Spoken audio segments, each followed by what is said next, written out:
క్రీస్తునందు ప్రియమైన సహోదరి సహోదరులకు యేసుక్రీస్తు నామములో శుభములు. దేవుని యొక్క మహిమ మీ మీద ప్రకాశించునుగాక. ఈరోజు దేవుడు మనకిచ్చిన మాట ఆదికాండము 20వ అధ్యాయము 3వ వచనము. అయినను రాత్రివేళ దేవుడు స్వప్నమందు అబీమెలెకు వద్దకు వచ్చి, నీవు నీ ఇంట చేర్చుకున్న స్త్రీ ఒక పురుషునికి భార్య గనుక ఆమె నిమిత్తము నీవు చచ్చినవాడవు సుమా అని చెప్పాను. ఈ మాటలు మనం ఆదికాండంలో చూస్తున్నాము. ఎప్పుడైతే అబ్రహాం గారు ఇంకా పరదేశిగా ఉంటూ అనేక ప్రాంతాల్లో సంచరిస్తూ అబీమెలెకు ఉన్న ప్రాంతాల్లోకి వచ్చినప్పుడు అబీమెలెకు సారాను చూసి తన చెల్లి అని అబ్రహాం గారు చెప్పినందుకు సారాను అబీమెలెకు తన ఇంట చేర్చుకున్నట్టు చూడగలం.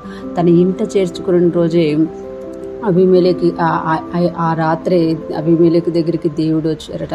అంటే అబ్రహాము గారు భార్యని ఎప్పుడైతే అబీమెలెకు ఇంట చేర్చుకున్నారో అబీమెలెకు కలలోకి దేవుడు వచ్చినట్టు చూస్తున్నాము. ఇక్కడ చూస్తున్నాం కదా.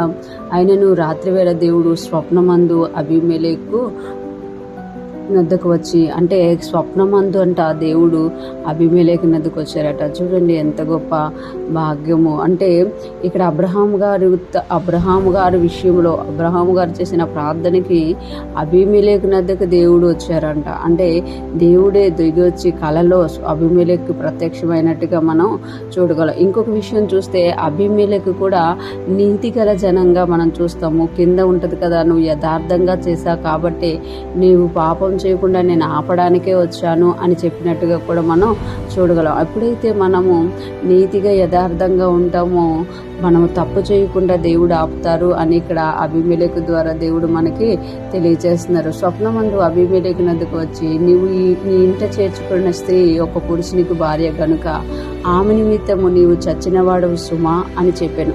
అంటే ఎప్పుడైతే అబ్రహాం గారు మాత్రం తన ప్రాణం కాపాడుకోవడానికి భయమును బట్టి తన చెల్లి అని చెప్పినట్టు మనం చూడగలమన్నమాట. కింద కూడా అబీమెలెకు గారు అడిగినప్పుడు అబ్రహాం గారు అంటారు కదా, ఈ ప్రాంతంలో ప్రజలకి దేవుని భయం లేదు, ఎక్కడ నన్ను నా భార్యను బట్టి చంపేస్తారో అని నేను అలా చెప్పాను అని చెప్తానమాట.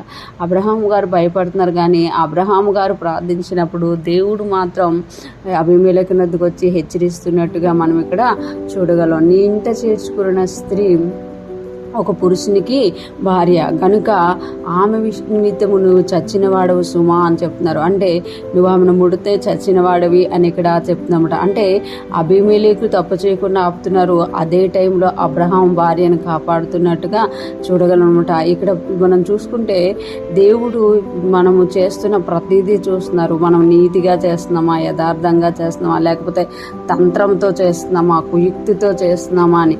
ఎప్పుడైతే మనము నీతిగా యథార్థతగా ముందుకెళ్ళిపోతున్నామో మనం పాపంలో పడకుండా తప్పు చేయకుండా దేవుడు మనల్ని ఎవరో ఒకరి చేత గద్దించి అబీమెలెకు పాపం చేయకుండా ఆపినట్టు మనల్ని కూడా దేవుడు ఆపుతారన్నమాట. అదే టైంలో మనం చూస్తే ఎవరైతే కుతంత్రంగా యుక్తిగా ఏదో అంటే బయటికి నటిస్తూ దురాభిమానముగా చేస్తారో వారు దుష్టుని చేతిలో పడతారు అని కూడా ఈరోజు దేవుడు మనకి తెలియజేస్తున్నారు. ఈరోజు ఫ్రెష్ మనం వింటున్న ప్రతి ఒక్కరూ జ్ఞాపకం చేసుకోవాలి.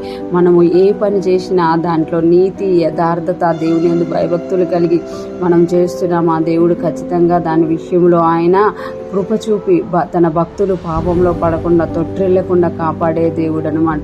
ఈరోజు ఫ్రెష్ మన్నా వింటున్న ప్రతి ఒక్కరూ కూడా మనం చేసే ప్రతి పనిలో నీతిగా యథార్థతగా దేవుని యందు భయము కలిగిన వారంగా చేసినప్పుడు మన ప్రతి పనిని కూడా దేవుడు చూస్తున్నాడు, ఆయన కాపాడుతాడు అని మనము గుర్తించగలము. ఈరోజు ఫ్రెష్ మన్నా వింటున్న ప్రతి ఒక్కరూ కూడా మనం యథార్థంగా జీవిస్తూ ఆయన ముఖదర్శనం చేస్తూ ముందుకు సాగిపోదాము గాక. ఆమేన్.